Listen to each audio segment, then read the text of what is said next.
la cena de Pascua?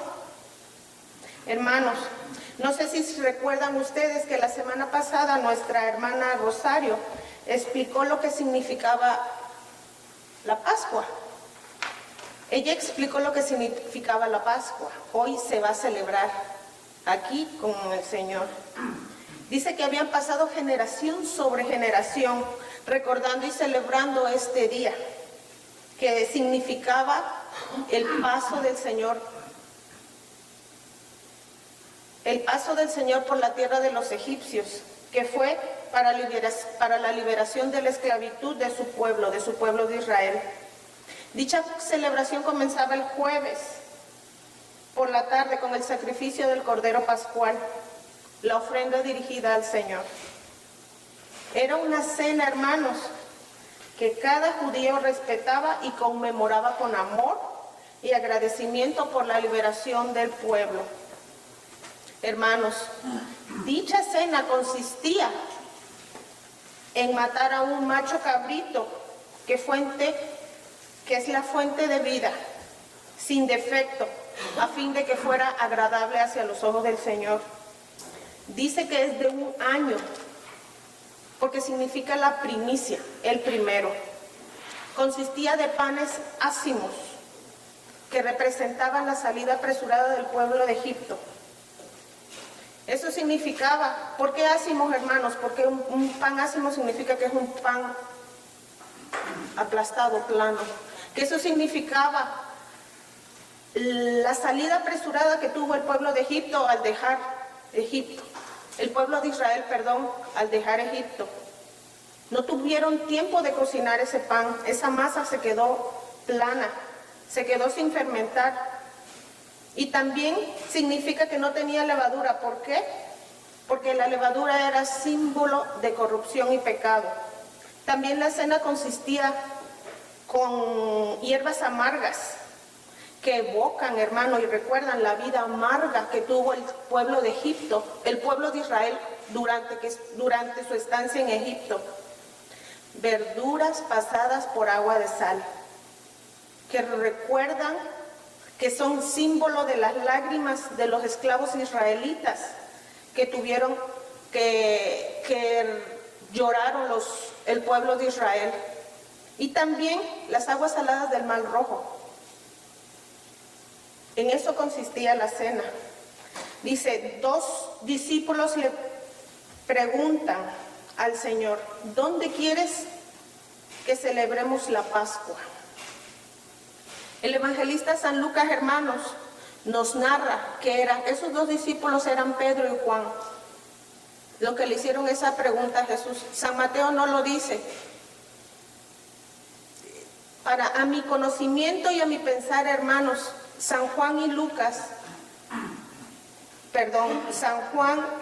Pedro y Juan eran los discípulos más allegados al Señor. Tal vez por ellos fueron los que le hicieron esa pregunta, porque eran tal vez lo que más se preocupaban por él, lo que más le querían, tal vez lo que más le querían agradar.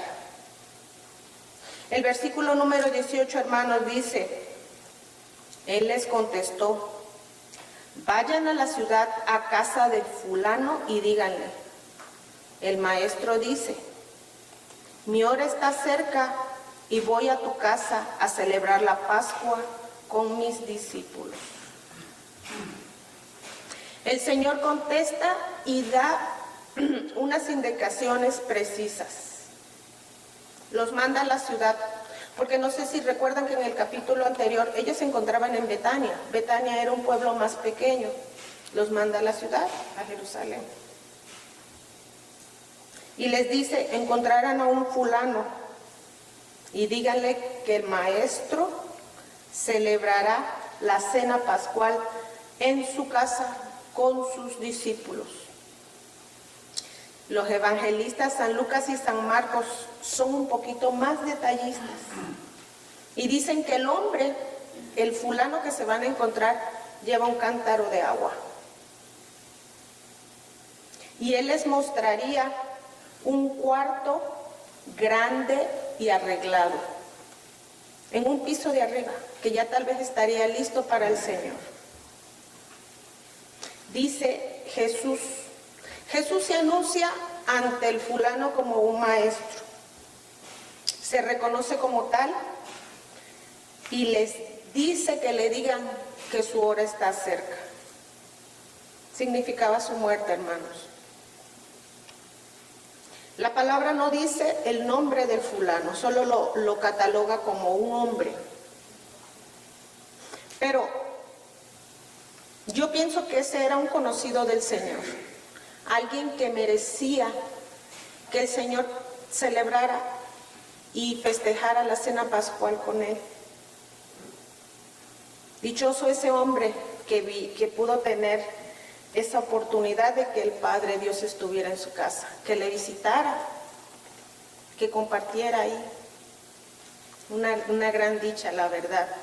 A la misma forma, cuando nosotros recibimos a un sacerdote en la casa de nosotros, eso es una alegría, es una bendición, hermanos.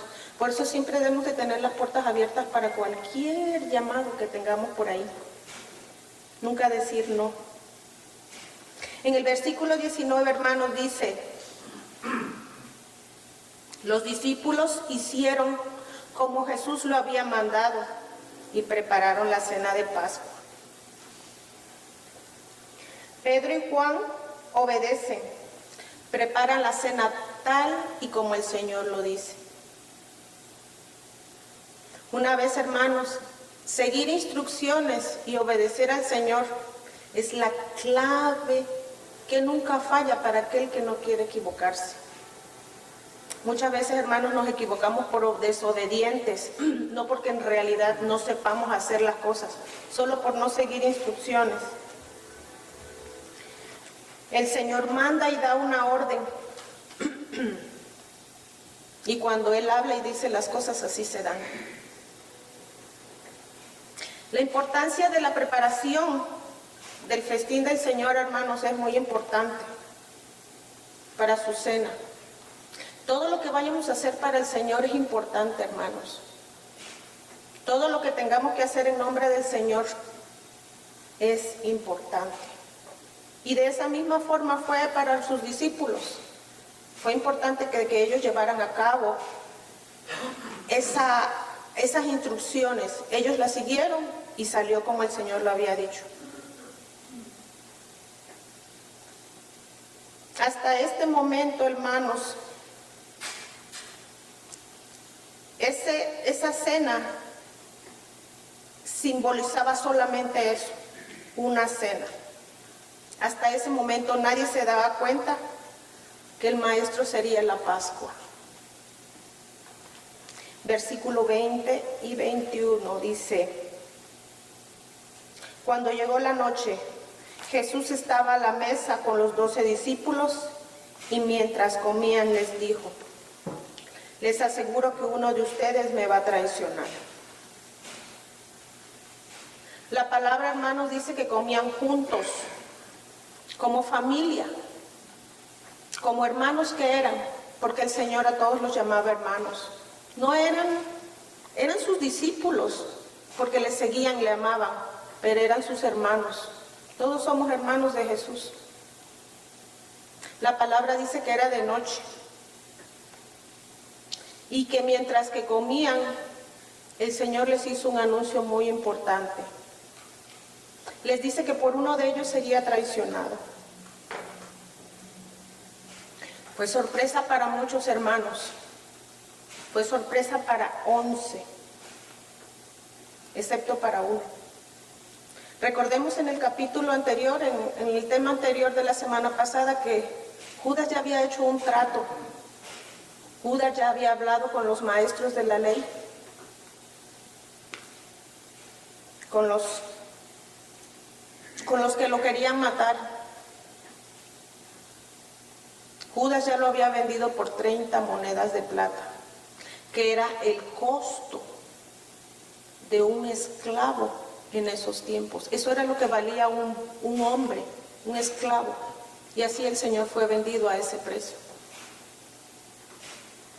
Hermanos, la traición, para el que cualquiera de nosotros la haya experimentado, en cualquiera de sus formas, hermanos, ya sea como esposos, como novios, como amigos. Todos sabemos que es dolorosa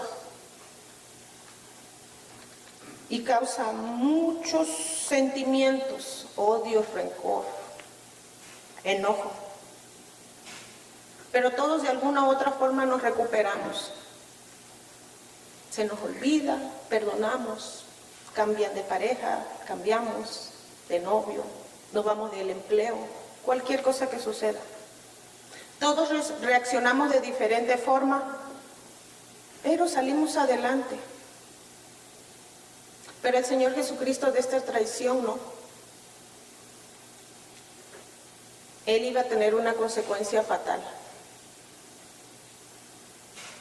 Él, no sé si recuerdan que en capítulos anteriores, él ya había anunciado que iba a ser entregado, pero ahora confirmaba que iba a ser por uno de ellos. Ya decía que dentro de su círculo cerrado, que eran sus discípulos amados, sus hermanos, iba a salir la traición.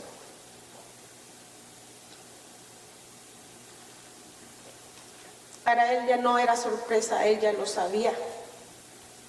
Los inocentes, los que no lo iban a hacer, fue sorpresa para ellos, pero para el Señor no.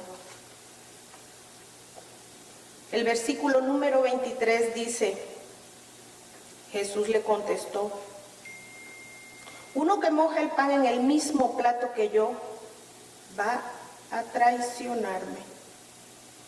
No, perdón, era el versículo 22. Perdón.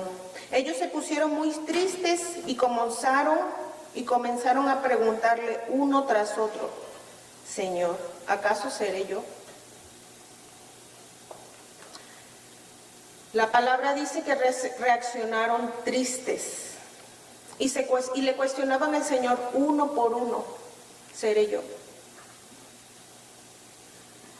Los discípulos sufrían de tristeza, de no saber quién sería. Deseaban saber quién era el que iba a traicionar al Señor. ¿Quién se atrevería a cometer ese acto de cobardía, falta de lealtad y de amor y fidelidad hacia el Señor? Nadie sospechaba que era Judas. Era un hombre que estaba disfrazado con piel de oveja. También eso lo escuchamos antes. Un hombre que engañaba bien. El diablo, hermano, Satanás, da las armas necesarias para que la gente se disfrace y nadie pueda sospechar de alguna traición para otro, y mucho más hacia el Señor, hacia el Hijo del Señor. El Señor lo sabía, pero los que estaban alrededor de ellos no. A todos les entra la duda y se cuestionan uno a otro. ¿Seré yo? ¿Seré yo el traidor? Hermanos, muchas veces nosotros nos hemos cuestionado o hemos dicho, yo sería incapaz de hacer eso. Hermanos, pero lamentablemente todos somos capaces de cometer cualquier barbaridad. Porque el diablo tienta, hermanos, y muchas veces gana. ¿Cuántos de nosotros hemos pedido disculpas o perdón de algo que pensamos que nunca íbamos a hacer? De algo que dijimos que nunca íbamos a decir. Debemos de estar conscientes, hermanos. Debemos de pedirle al Señor miedo de ofenderle. Porque eso muchas veces, hermanos, nos ayuda a detenernos antes de llegar al acto. Lamentablemente, hermanos, como les dije, el diablo ya había entrado adentro de él, de Judas. Ya estaba ahí. Y en el versículo número 23 dice, platos grandes de comida en medio de la mesa, y todos tomaban comida de ahí, del centro. Entonces, eran 12 que tomaban y que remojaban el trozo de pan dentro de la carne. ¿Cómo saber quién sería? El traidor, una vez más les digo, se disfrazaba muy bien, pero no para el Señor. El Señor sabía quién era. El versículo número 24, hermanos, dice: el Hijo del Hombre ha de recorrer el camino que dicen las Escrituras, pero hay de aquel que lo traiciona. Hubiera sido mejor para él no haber nacido. Dice que el Hijo del Hombre tiene que recorrer lo que dicen las Escrituras, y el Hijo del Hombre era Jesús. Tendrá que recorrer aquel camino, hermano, que Él mismo escogió para salvación de todos. Ese camino que Él escogió, hermanos, con amor. Él sabe de antemano que Él va a sufrir, que va a ser un camino doloroso, que va a ser lleno de pena, pero vale la pena. Él desea hacerlo. Pero al mismo tiempo, hermanos, dice: hay de aquel que traicione, hay de aquel que lo traicione. Hubiera sido para él no haber nacido. Le augura su destino. Le dice que le sucederá. Le está dando una advertencia final, hermanos. Judas, yo me imagino que él cuando vendió al Señor no se imaginaba cuál sería el precio que él iba a pagar por esa traición. Él no se imaginaba las consecuencias que él iba a tener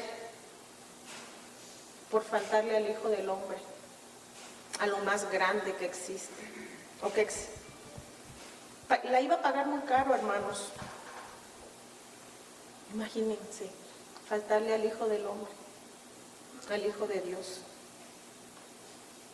Pero al mismo tiempo, hermanos, el Señor le auguraba su destino, pero Judas no se daba cuenta que el Señor le estaba dando una última oportunidad, le estaba dando un último chance, como decimos nosotros. Le estaba diciendo lo que le iba a pasar si lo hacía, y él aún así no entendió el mensaje del Hijo de Dios, de Jesucristo. No entendió que podía arrepentirse. Pero él dijo, estaba en las Escrituras. El número 25, hermanos, dice: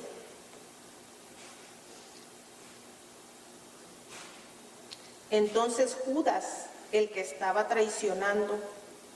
estaba traicionando, le preguntó: Maestro, ¿acaso seré yo? Tú lo has dicho, contestó Jesús. Judas pregunta y el Señor responde. No sé si dan cuenta que Él lo llama maestro y el resto de los discípulos le llaman Señor.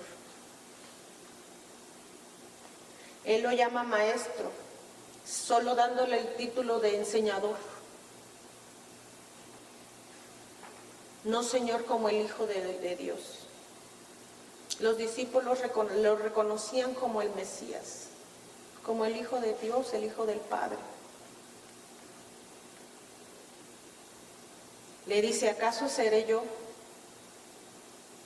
Y Jesús le dice, sí. Él ya lo había dicho. San Juan el Evangelista en el capítulo 13, 24, 30 nos lo cuenta con un poquito más detalle. Juan capítulo 13, versículo 24 al 30, página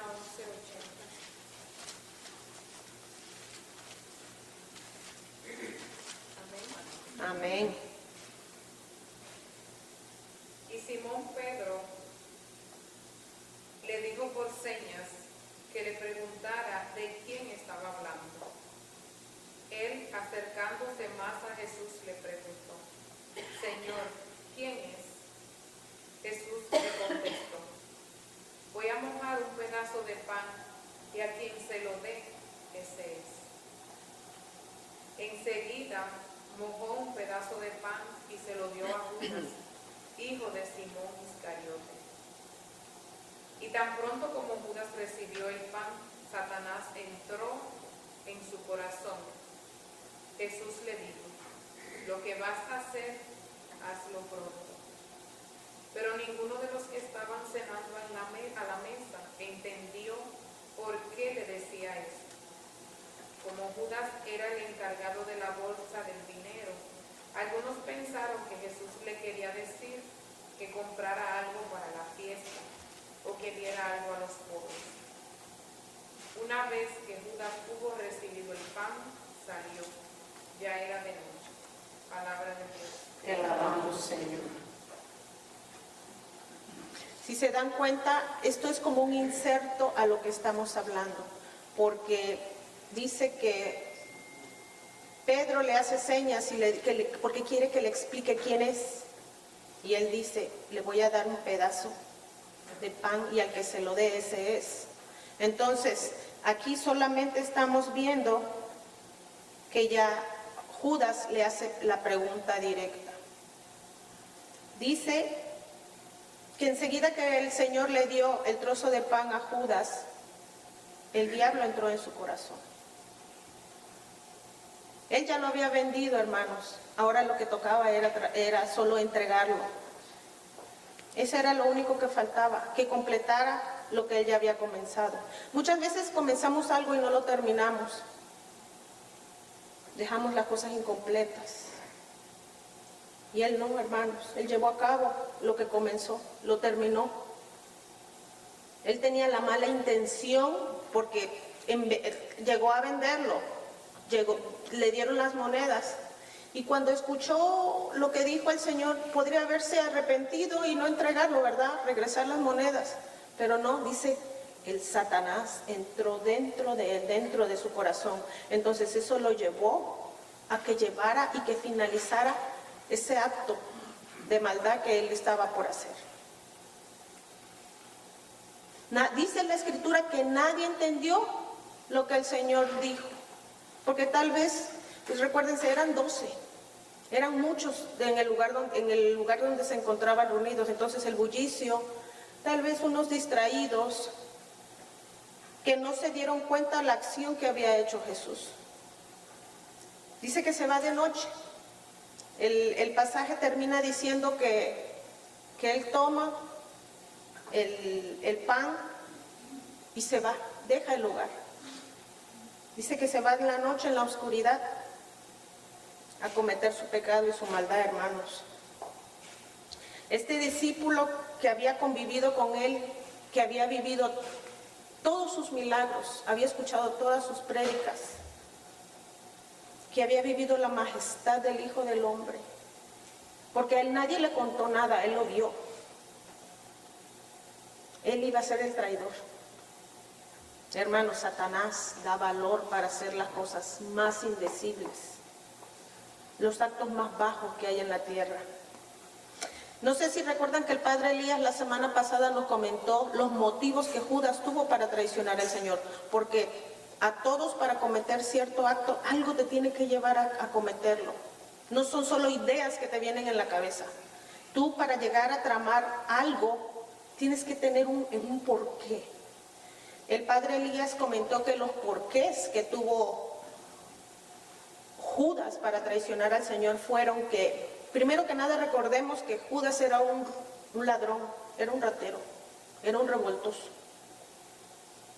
Era un hombre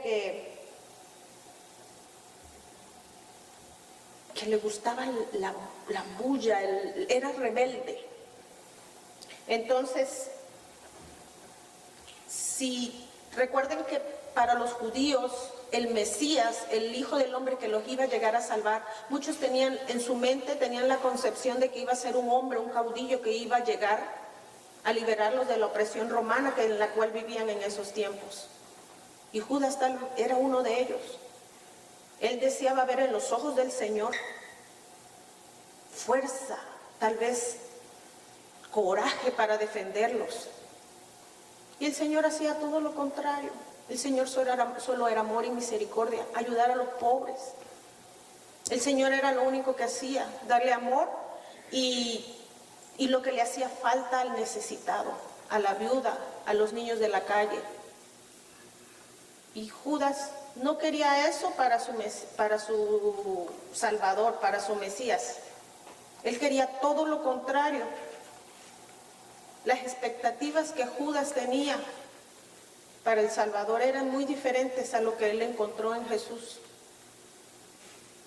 Así que, pues tenía decepción, se podría decir. Y otro motivo más, recuerden, la avaricia, porque él lo vendió.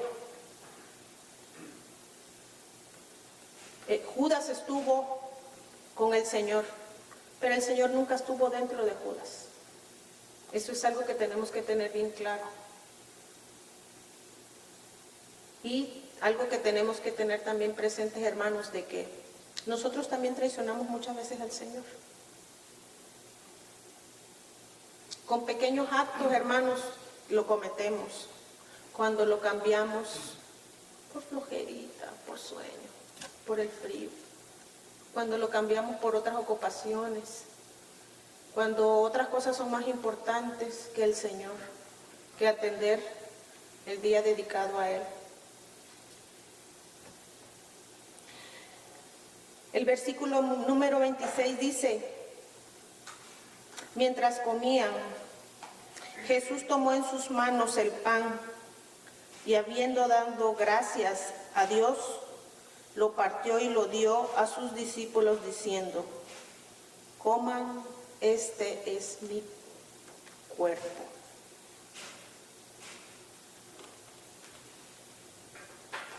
Hermanos, dichoso momento. Gracias, Padre Dios, por esto. Aquí, hermanos, está sucediendo el gran sacramento de nuestra fe, en el cual toda nuestra Iglesia Católica Universal está basada. Ese gran sacrificio de amor que el Señor estaba a punto de cometer por la salvación de toda la humanidad. Dice que toma el pan y le da gracias a Dios. Le da gracias a Dios y bendice el pan. Se bendice él mismo, se prepara él mismo para el uso especial para el cual él había venido a la tierra. De la misma forma, hermanos, como nosotros bendecimos la comida cada vez que vamos a comer, para el bien nuestro. El Señor lo hacía de esa forma. Él dice que parte el pan y lo bendice. Recordemos, hermanos, que en esos momentos Él representaba el pan.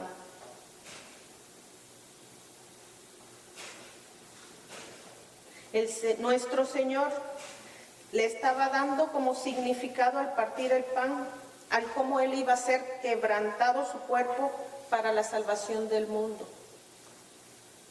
Y si quieren enterarse un poquito más de eso, pueden leer al profeta Isaías en el capítulo número 52. Cuando tengan tiempo lo leen, del 52 del 13 al 15 y del 53 del 1 al 12. Son unas profecías que hizo el profeta Isaías y explica claramente todo lo que el Señor iba a vivir. El Señor rompe el pan y como recordemos, hermanos, a nuestro Señor Jesús no se le quebró ni un hueso, pero su cuerpo sí fue quebrantado, hermanos. No se llegó a romper, pero sí fue quebrantado. Dice que se lo dio a sus discípulos. Le dio el pan a sus discípulos, le dio a sus discípulos su cuerpo. Se partió y se compartió. Se ofrecía como alimento. Como ese alimento, hermanos, que sustenta el cuerpo, pero también sustenta el alma.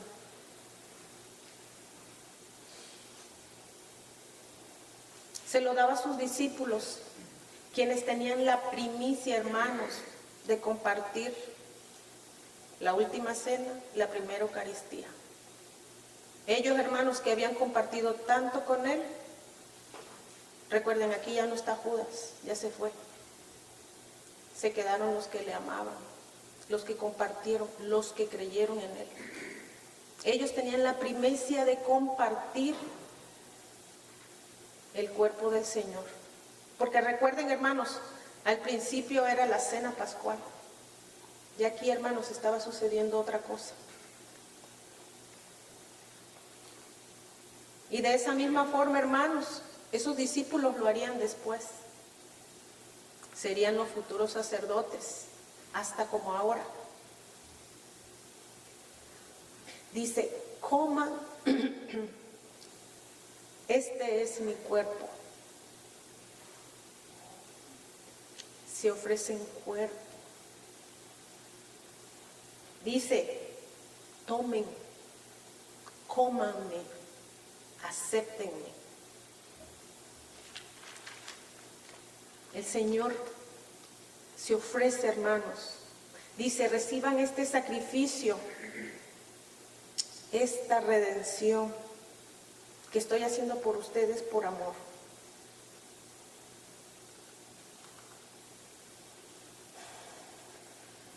En San Juan 6, 57, 58, nos los explica un poquito más.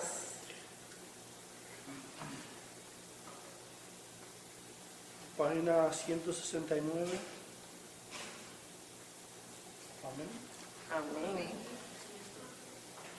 El Padre que me ha enviado tiene vida, y yo vivo por Él.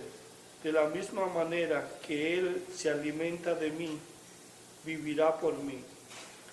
Hablo del pan que ha bajado del cielo. Este pan no es como el maná que comieron los antepasados de ustedes, que a pesar de haberlo comido murieron. El que come de este pan vivirá para siempre. Palabra de Dios. Te alabamos, Señor. San Juan, qué bonito lo explica. Este pan, hermanos, era el Señor dice, yo soy el pan que ha bajado del cielo. Y el Padre viene conmigo. El que me recibe a mí, recibe a mi Padre. Yo bajé del cielo, pero yo no soy como el maná, que alimentaron a sus antepasados y ellos murieron. El que me coma tendrá vida eterna. Él es vida, hermanos. El Señor está vivo. Entonces, cuando lo consumimos, comemos pan vivo. Tenemos vida en nosotros. Por eso, hermanos, muchas veces decimos, queremos ser el Jesucristo vivo caminando. Yo quiero ser el Jesucristo representado. Porque recuerden, Jesús no se puede ver, pero si yo lo consumo, el Señor toma mi cuerpo. Yo soy el objeto, yo soy el vínculo que necesita el Señor aquí en la tierra. Por eso es tan importante, hermanos, que cuando nosotros vamos a consumir al Señor, estemos totalmente conscientes de lo que hacemos, que estemos totalmente preparados para recibirlo. Dice que el que coma de mi pan vivirá para siempre. Esa es una promesa, hermanos. El que coma de mi pan, el que vive en gracia conmigo, vivirá conmigo, estará conmigo. Vivirá para siempre en el reino de mi Padre. Así lo dijo muchas veces. El versículo número 27 y 28 dice, luego tomó en sus manos una copa y habiendo dado gracias a Dios, se la pasó a ellos diciendo, beban todos ustedes de esta copa, porque esto es mi sangre con la que se confirma el pacto, la cual es derramada en favor de muchos para el perdón de los pecados. El Señor hace lo mismo con la copa como lo hizo con el pan. Le da gracias al Señor. La bendice. Hermanos, en esta copa de vino es el símbolo de la sangre derramada en el Calvario. Dice: beban todos ustedes. El Señor da una orden, hermanos, una orden de salvación. Nos invita a todos. En ese momento los invitó a ellos. Ahora el Señor nos invita en este momento a todos. Él desea con todo su corazón, hermanos, compartir y que tomemos de verdad y aceptemos la sangre de su sacrificio. Y que recordemos que no fue un precio bajo, fue un precio muy alto el que Él pagó. Dice: porque esto es mi sangre, la sangre preciosa y divina, sin mancha y pura. Recordemos cómo era el cabrito. De la misma forma era el Señor. Recordemos, el Señor era es el primogénito del Señor, el único Hijo de Dios, puro, sin mancha. La misma forma del cabrito, de la cena pascual, así es Él. Dice que con la que se confirma el pacto. Hermanos, durante toda la historia de nuestra cristiandad, desde el principio de la Biblia, han habido muchos pactos. Y algunos fueron sellados con sangre. La palabra confirmar significa revalidar. Significa darle validez definitiva a algún asunto. Muchas veces nosotros hemos confirmado cosas que ya, para que la gente sepa que así es, que así va a ser hecho. Y un pacto, hermanos, es un convenio o un tratado o una alianza que Dios por iniciativa propia hace con su pueblo, con la gente que Él ama. Y especialmente al principio de los tiempos, siempre fue hecho con el pueblo de Israel, con el pueblo de Dios. La Biblia habla de 8 diferentes pactos hechos con el pueblo de Israel, que todos, hermanos, fueron rotos por falta de lealtad, de fidelidad y desobediencia a Dios. Todos esos pactos se rompieron por la terquedad del ser humano.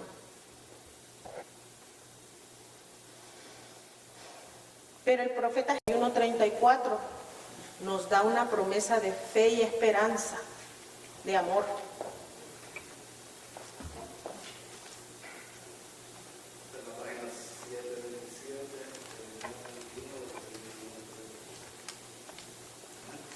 Amén.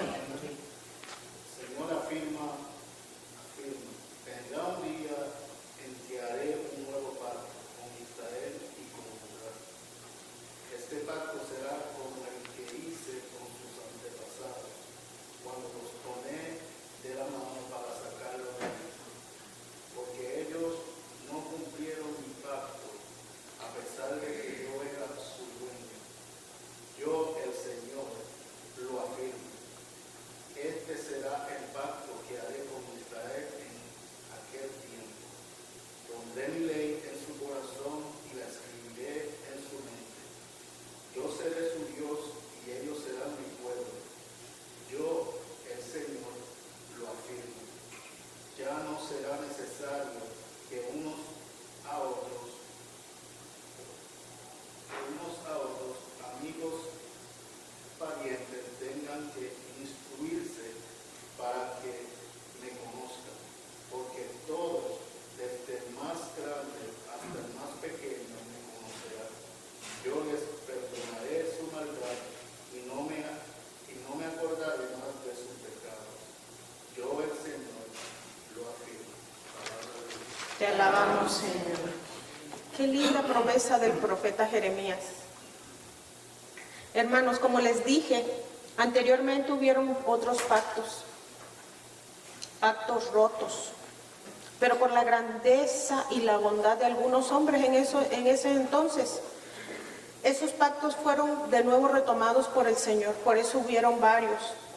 Pero aquí el profeta Jeremías nos anuncia un pacto que dice que hará con el pueblo de Israel y Judá. Recordemos, hermanos, que siempre se menciona a Judá, porque es de ¿cómo se llama? Las que son 12, ya se me olvidaron. Las 12 tribus, es de la tribu de donde provenía el Señor Jesús. Dice que hará un nuevo pacto con su pueblo. Dice que ya no necesitaremos que nadie nos instruya. Y de esa forma es, hermanos. Dice que Él, el Hijo del Hombre, vendrá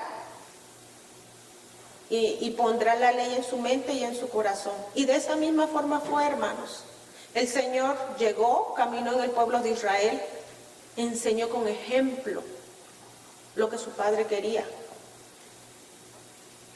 Él no solo habló, hermanos, no solo predicó, Él vivió la palabra de su Padre. Él enseñó lo que en realidad su Padre quería. Y de esa misma forma injertó en la mente y en el corazón de la gente lo que su Padre quería. Ese era el nuevo pacto. El Señor lo hizo. Dice nuestro Dios, Él es nuestro Dios, hermanos, por eso lo hizo, y nosotros somos su pueblo. Dice, la sangre la cual es derramada,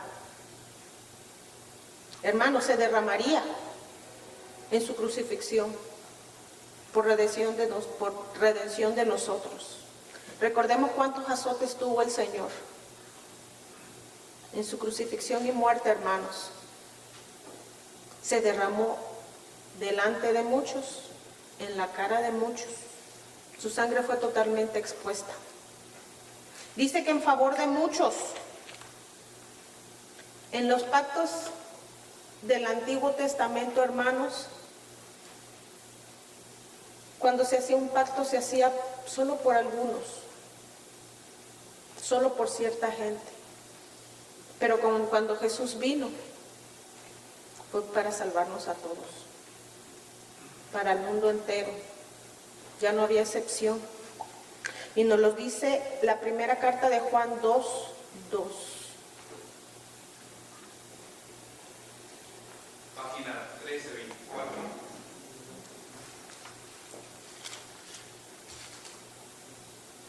Capítulo 2, versículo 2. Amén. Jesucristo se ofreció en sacrificio para que nuestros pecados sean perdonados, y no solo los nuestros, sino los de todo el mundo. Palabra de Dios. Te alabamos, Señor. Así es, hermanos, para salvar los pecados del mundo entero. Para el perdón de sus pecados, dice la palabra. Pecados nuestros, tuyos, míos. El Señor murió por ti, el Señor murió por mí.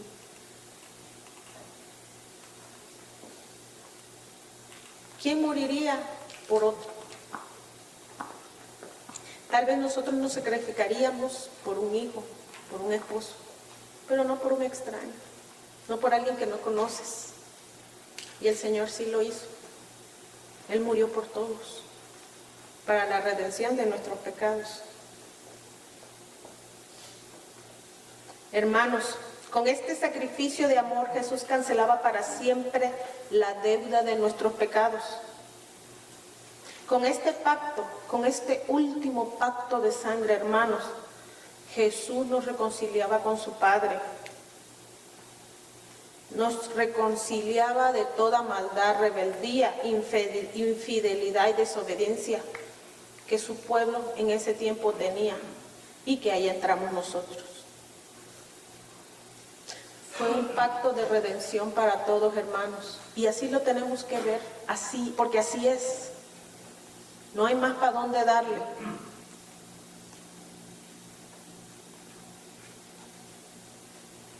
Lo que resta, hermanos, es de nosotros. El Señor ya nos lavó. El Señor hizo su parte. Ahora nos corresponde nuestra parte. El Señor, cuando llegó aquí, hizo lo que le correspondía. Hizo lo que a Él le tocaba. Él hizo la parte de su pacto. Ahora nos falta el nuestro. El seguir en la obediencia, en la fidelidad, en el amor y la lealtad hacia el Señor. Y como les dije hace rato, hermanos, el que no quiere equivocarse, el que no quiere fallar, solo es cuestión de obedecer. Y nos lo dice el apóstol de los gentiles, San Pablo, que dice que al Señor no le gustaban sacrificios ni holocaustos, pero como la ley mandaba, la gente lo hacía. Lo dice en la carta de los Hebreos 10, 5, 10. Se encuentra en la página 1305. Amén. Amén. Por eso Cristo, al entrar en el mundo, dijo a Dios: no quieres sacrificios ni ofrendas, sino que me has dado un cuerpo. No te agradan los holocaustos ni las ofrendas para quitar el pecado. Entonces dije: aquí estoy, tal como está escrito de mí en el libro, para hacer tu voluntad, oh Dios. En primer lugar, dice que Dios no quiere ni le agradan sacrificios ni ofrendas de animales, ni holocausto para quitar el pecado, a pesar de que son cosas que la ley manda ofrecer. Y después añade: aquí vengo para hacer tu voluntad, es decir, que quita aquellos sacrificios antiguos y pone en su lugar uno nuevo. Dios nos ha consagrado porque Jesucristo hizo la voluntad de Dios al ofrecer su propio cuerpo en sacrificio una sola vez y para siempre.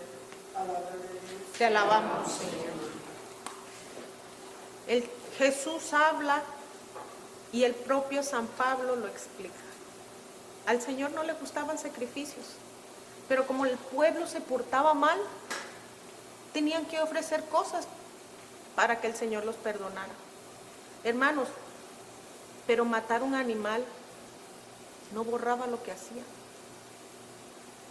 En cambio, llegó el Cordero perfecto, lavó y borró los pecados. Fue el pacto más importante hecho en la vida humana. No va a haber otro pacto igual. No va a existir otro sacrificio igual. Dice que Dios nos consagró como lo hizo. Dice, Dios nos ha consagrado porque Jesucristo hizo la voluntad de Dios al ofrecer su propio cuerpo en sacrificio una sola vez y para siempre. Dios nos consagró por medio de su Hijo, hermanos. Porque ¿quién da un hijo para que otro se salve? Nadie. El Señor sí. Y por una simple y única razón, porque nos ama y Él desea lo mejor para cada uno de nosotros. Y eso no lo entendemos. Debemos de ser conscientes de este gran sacrificio, hermanos. Dice que lo hizo una vez y para siempre. Por eso les digo que no habrá otro. En el versículo número 29 dice: pero les digo que no volveré a beber de este producto de la vid hasta el día en que beba con ustedes vino nuevo en el reino de mi Padre. El Señor se despedía y no se daban cuenta. Les dice que no volverá a beber esa vid hasta que beban juntos. ¿Tú qué? en el reino de su Padre. Se despide y da una promesa, que no los volverá a ver. Era la última cena, el último compartir juntos. Ya no tomaría vino, ya no compartirían con ellos. Y fue literal, porque saben ustedes qué sigue a continuación. Fue totalmente literal. El Señor no volvió a beber nada. Estuvo en ayunas. Dice que hasta el día que beba con ustedes el vino nuevo en el reino de mi Padre. Les hace una promesa bien bonita, hermanos. Les asegura que compartirán con su papá. Ese cuarto, hermanos, que el Señor está preparando para cada uno de ustedes. En ese momento era promesa para los apóstoles, pero es para todos, recuerden. Que si obedecemos, le somos leales y fieles al Señor, vamos a compartir con Él, vamos a compartir esa vida, ese vino. Vamos a disfrutar esa perpetua comunión con Él y con el Padre.